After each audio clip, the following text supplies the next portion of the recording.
د کندوز د تخنیکي او مسلکي زده کړو امریت له زده کړیالانو د اخیستل شوي ازموینې د پایلو اعلان.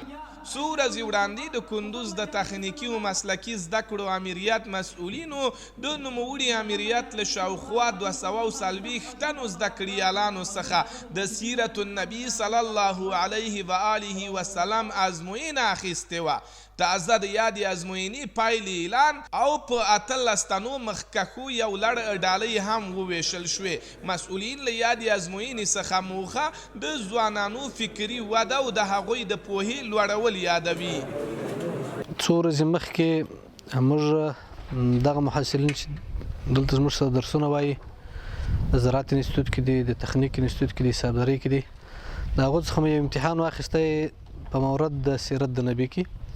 بیا مې هغو ته سوالات ولیکل، هغو کوم ملګرو چې کامیاب سوله تر 10 نمرګۍ پورې موږ هغو سره خپل د وس مطابق یو تحسیننامه، یو کتاب او یو کتابچې ورسره ورکړلې په خاطر د تشویق د محصلینو. ورته مهال د ازموینې ګډونوال د ازموینې د پایلو اعلان شفاف بولي او زیاتوي چې دا ډول ازموینې کولی شي ځوانان لا ډیر د پیغمبر له سیرت څخه خبر کړي.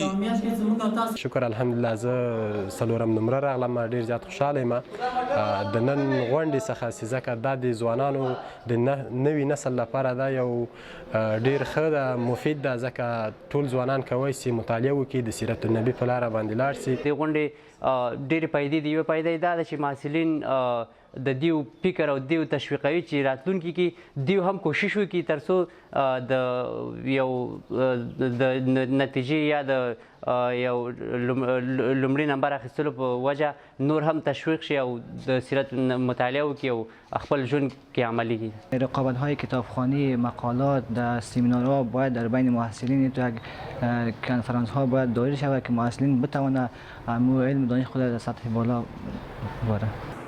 دا په داسې حال کې ده چې له دې وړاندې هم د کندوز د تخنیکي او مسلکي زده کړو امریت د ځوانانو د فکري ودې په موخه دې ته ورته پروګرامونه په لاره اچولي وو.